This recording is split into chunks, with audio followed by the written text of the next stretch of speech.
Welcome everybody to the F1 Push Lap. I'm Jermaine, everything F1. FP1 and FP2 are dusted at Suzuka. Lando Norris tops the timesheets with George coming in second and Leclerc coming in third in first FP session. The McLaren looked really good when it looked good. There was some struggles. There was some times where they were fighting that car. I watched their onboard, Lando and Oscar's onboard, but it was tough. Yuki got on. Really excited for Yuki. Yuki, we're gonna get into Yuki here in a minute, but Yuki put in some times. Not a bad first session. He looked pretty comfortable in the car.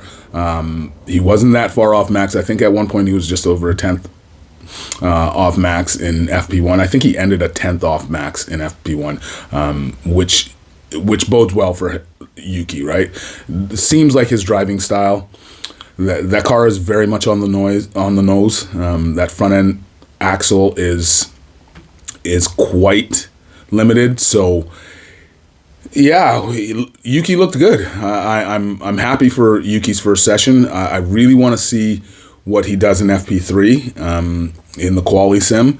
So yeah, we still have another session to go with Yuki, but so far so good. It looks like Q3 could be a thing for Yuki because I know that's where he's aiming.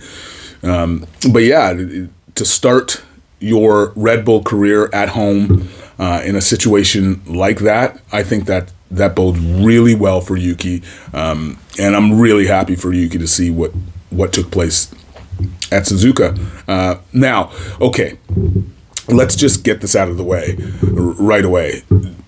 Max is not happy with the car. When we look at the classification here and we look at FP1, we have, what do we have? We have Norris and Russell, Leclerc, Hamilton, and Verstappen. You look at where Verstappen, now we can go over the struggles of this Red Bull. I think everybody knows the struggles of this Red Bull, but when you look at where Verstappen is relative to Norris, it doesn't look like it's going to be a real positive weekend, and that has implications with his contract, that has implications at Red Bull, which is very, very interesting. Tsunoda's right underneath him, so it's not a bad showing for Tsunoda. That car is difficult to drive. I watched Tsunoda's onboard, a lot of Tsunoda's onboard in FP1 and FP2. It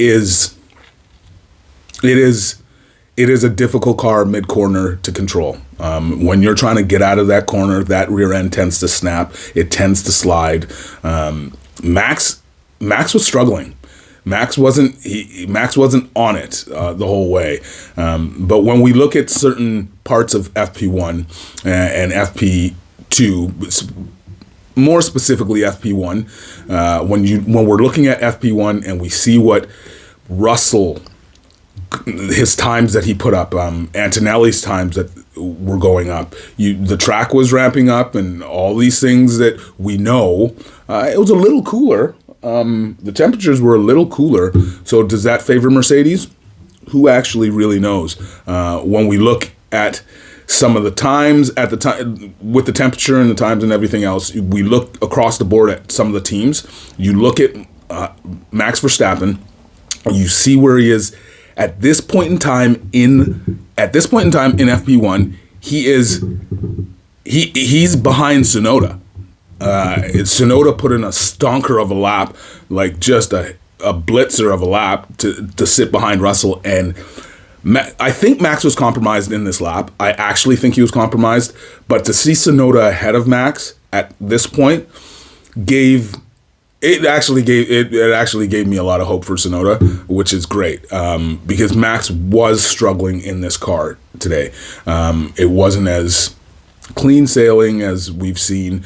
Now, when you compare where Red Bull was last year to where Red Bull is this year, that is a great gauge to see where that car and the development, where it has gone, because they beat everybody by like 20 seconds here last year. They're nowhere near that pace. The car is faster than it was last year, but so is everybody else relative. So I think they've gone, I'm not going to say they've gone backwards, but they certainly haven't taken a very big step with that RB21. We now know where it actually sits. It's probably the fourth fastest car Maybe the 5th fastest car, because there's lots of word coming out of Suzuka right now and Japan right now that the Racing Bull may be a faster car, maybe a better car. Lawson and Hadjar put down some times today. Lawson, this just emphasizes my point that if Red Bull wanted somebody in the car that could drive the car with Max, I've said this for years, they should have put Tsunoda in the car in 23 when it was the RB19, because Max won that title by himself.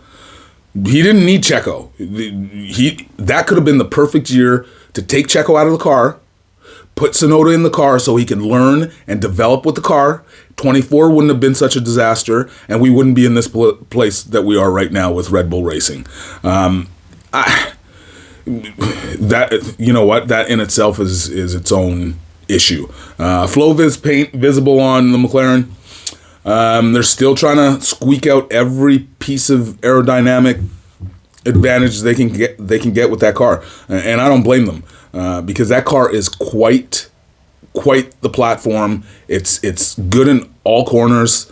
It may have some issues in the medium speed corners, but it's still going to be above what the rest of the field and the rest of the pack is doing.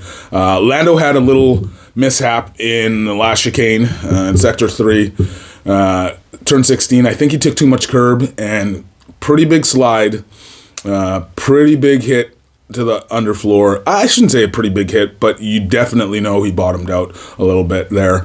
That being said, that when you look at McLaren and if you watched their practice session, they were struggling. It wasn't as smooth sailing as it maybe should be.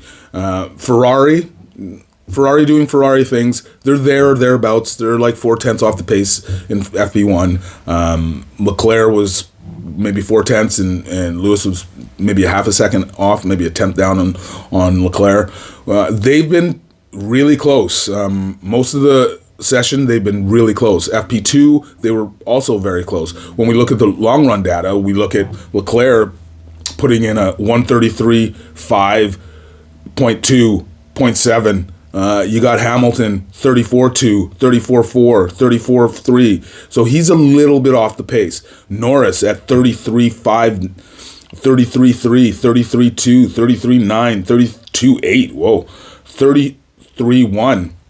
Russell with a 33.3, 33.5. And these are all on medium tires. So, here's the thing. Russell, that car, that Mercedes, seems like it wants to stretch its legs. We're not too sure what the in-race condition with heavy fuel, what that car is going to be like. Right now, it looks pretty fast in Russell's hands and Antonelli's hands. I'm a big fan of this kid, Antonelli. He's talking about he has the pace, but he wants to get there gradually. He doesn't want to push it, right? But when we look at what we saw today, yeah, Antonelli has some. I watched some of this kid today and last night, I should say, actually, and he's the real deal. He's the real deal. But as it ends, Norris at the top, George second, Charles third, FP2 starts, and FP2 is littered with red flags. 2 grass fires. Now, people have to understand something, and I've heard people ask, and on Twitter, how do these grass fires start? They're starting from the sparks that are coming from underneath the car, from the plank wear. That's what's starting these fires. It's happened before. I'm assuming it's going to happen again. But yeah, this is what we see in practice too. Oscar tops the timesheets with Lando and Hadjar. Isaac Hadjar in the Racing Bull, 3rd fastest in FP2. Boom, in your eye. All up in your eye, Red Bull, all up in your eye. Is this car faster? Please let me know in the comments below. Do you think this car is actually faster than the Red Bull? Do you think Hadjar is going to outqualify Tsunoda? Do you think Lawson's going to outqualify Tsunoda? Where do you think Max Verstappen's going to end up in this quali. This is very interesting as we take a peek at. I think this was the first grass fire in FP2, and it was just littered with red flags. It just wasn't a very very consistent practice session, just with all the red flags, and Doohan hit the wall pretty hard. He's okay. He hit it at about 185 miles an hour. He's okay. All accounts say that he's okay. But you couldn't get a real run-in FP2. Everybody got out at the end to try and get some laps in and whatnot, but it wasn't the smoothest session to get information and to get data for what you're looking for, because you just never had a real consistent. There was no real long runs in FP2, but you know what? I'm sure teams gathered enough data from FP1 and FP2. This is the slide into turn one for Doohan here. Doohan, apparently the DRS was open and it didn't close. So I know it's in quali mode, you have to close it yourself. As a driver, you have to close it yourself when you're into turn one in quali mode. But this one didn't close. All accounts are saying that this didn't close, and this is a big thing. It was a big hit. Looking at it, the car right now on the truck, it's a big hit. I watched it, and I'm glad to hear that the kid's okay, because that was a shunt. F1 has gotten so much safer from the days of the 70s and 80s, even in the 90s. F1 has gotten so much safer. I do believe that's Alonso beaching it. Not really sure why he was in the beach, why he was in this stuff, but Alonso spurred a red flag also. I don't think Alonso's too happy with this car. However, Stroll seems to be getting on with this car a little better than Alonso is. And I'm keeping a close eye on it. Me being a Montreal boy, I got a soft spot for Stroll. I really do. If you're a dad and you have the ability to make a F1 team, a Formula One team, and have your son as a driver, and then bring on a world championship driver to mentor him, and then go sign the greatest designer ever, and probably the greatest engine mind ever in Andy Cowell, so your kid can have a chance to win, I ain't mad at that at all. Not at all. Nepotism's everywhere. Sorry, Bronny. Just kidding, LeBron. Just kidding. No, all joking aside. But yeah, there were some issues. There were some incidences, I should say, with FP2 also, and Sainz going to the Ferrari garage, pulls into the Ferrari garage, didn't realize his garage, his pit stop was where it was. So yeah, things to get used to. I'm waiting for Hamilton to do that. Actually, I'm actually waiting for Hamilton to do that, because I feel that he's going to do that once this year. Jacques Villeneuve, up to his beautiful self. As much as I love his father, the great late Gilles Villeneuve, got to watch him race in the streets of Montreal. Got to see Jacques race in the streets of Montreal also, but I'm a big fan of his dad. He's just running his mouth as usual. I don't know what to say. Yeah, maybe they spared him, Jacques, and he wasn't.